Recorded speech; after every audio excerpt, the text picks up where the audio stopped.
Full of emotions বন্ধুরা, full of emotions যদি আপনারা না দেখে থাকেন অবশ্যই গিয়ে দেখুন। নতুন যে সিনেমাটি আসতে চলেছে অক্ষয় কুমারের, ইউটিউবে তার ট্রেলার এসে গেছে। সিনেমাটির নাম হচ্ছে সারফিরা। অবশ্যই সেটা ট্রেলারটা দেখুন। অক্ষয় কুমার এতদিন পরে একটা দারুণ কাজ করেছে, মানে কি বলবো, অক্ষয় কুমারের আমি সত্যি ফ্যান হয়ে যাচ্ছি। সে এই ভালো ভালো সিনেমাগুলো যেগুলো তুলছে, অবশ্যই এটা অরিজিনাল ফিল্ম নয়, এটা একটা রিমেক ফিল্ম। সাউথ ইন্ডাস্ট্রির সুপারস্টার সুরিয়ার একটি তামিল ফিল্ম আছে, তার নাম হচ্ছে সোররাই পট্টু, এরকমই কিছু নাম। তো ওই সিনেমাটির এটি অফিসিয়াল রিমেক হচ্ছে অক্ষয় কুমারের এই সারফিরা। তো সিনেমাটা অবশ্যই আপনাদের দেখা উচিত। তার আগে ট্রেলারটা অবশ্যই দেখবেন, আপনারা গিয়ে এখনই গিয়ে ট্রেলারটা দেখুন, কারণ ট্রেলারটার মধ্যে মানে কি বলবো, ইমোশনস ভরে ভরে আছে। যেমন ওই সিনেমাটাতেও ছিল, এখানেও অক্ষয় কুমার সেরকমই একটা ইমোশন এই ক্যারেক্টারটার মধ্যে দিচ্ছে। যদি আমি বলি এই সিনেমাটার কে কে আছেন, অ্যাক্টিং করছেন, তার লিড ক্যারেক্টার অবশ্যই অক্ষয় কুমার আছেন। অক্ষয় কুমার খুব দারুণ অ্যাক্টিং করছেন, আমি বারবার বলছি। তাছাড়াও রাধিকা মাদান আছেন, সে এই সিনেমার অ্যাক্ট্রেস, হিরোইন। আর তাছাড়াও পরেশ রাওয়াল আছেন। পরেশ রাওয়াল খুব দারুণ একটি রোল ক্যারেক্টার প্লে করছেন। আর তিনি সাউথের যে মুভিটা, যেটা তামিল ফিল্ম সোররাই পট্টু, ওখানেও সেম একই ক্যারেক্টার প্লে করেছিলেন, আর সে এখানেও একই ক্যারেক্টার প্লে করছেন। আর তাছাড়াও একটি কেমিওর কথা বলে রাখি, যে সুপারস্টার সুরিয়া নিজে একটা কেমিও রেখেছেন এই সিনেমার মধ্যে। তো সুরিয়ার কেমিওটা সত্যিই দারুণ লাগছে। যদি আপনারা ট্রেলারটা না দেখেন গিয়ে দেখুন। সুরিয়ার যে সিনটা আছে অসাধারণ, সুরিয়ার সেই সিনটা দুর্ধর্ষ লাগছে।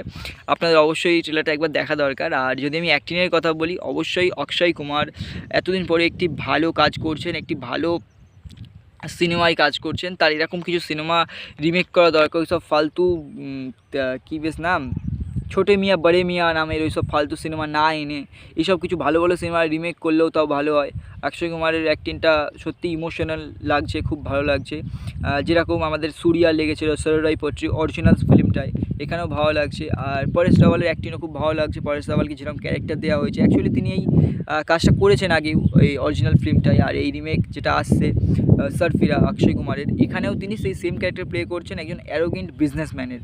তো তার ক্যারেক্টারটা মানে তিনি নিজের জায়গা থেকে ঠিকঠাকই কাজ করছেন। তার ইয়ে নিয়ে আমি সমালোচনা করার মতো কেউই না।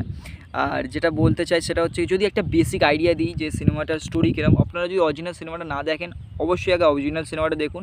দারুণ, অরিজিনাল সিনেমাটাও ফুল অফ ইমোশনস আছে। তো যদি একটা স্টোরির কথা বলি, স্টোরিটা বেসিক্যালি এরকম, যে একজন সাধারণ মানুষ সে কী করে অন্য সাধারণ মানুষদের জন্য কম পয়সায় বিমানে চড়াতে সাহায্য করেন। তো সব মানুষেরই, যারা গরিব মানুষ হয় তাদের সবারই একটা প্লেনে চড়ার একটা খুব বেশি ইচ্ছা থাকে।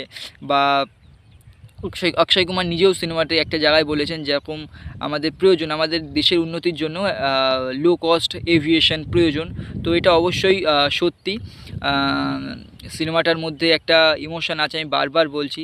রাধিকা মাদানেরও খুব ভালো অ্যাক্টিং না হলেও একটা বেসিক অ্যাক্টিং করছে, তাকে খারাপ লাগছে না, তাকেও ভালো লাগছে। তো সিনেমা আসার পরেই বোঝা যাবে।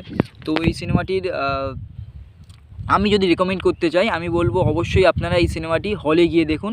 তো সিনেমাটার মধ্যে মানে যে ইমোশনগুলো আছে বড় স্ক্রিনে বেশি ভালো করে সেগুলোকে আপনারা ফিল করতে পারবেন।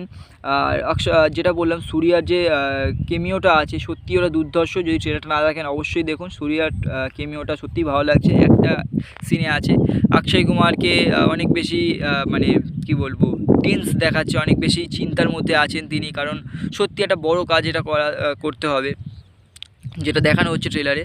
আর বেশি কিছু বলার নেই। ট্রেলারটা যদি আমি বলি, আমার এক কথায় ট্রেলারটা খুবই ভালো লেগেছে, খুবই ভালো শুধু বলবো না, খুবই ভালো লেগেছে ট্রেলারটা। সত্যি অক্ষয় কুমার এফোর্ট দিয়েছেন এই সিনেমাটি করার পিছনে।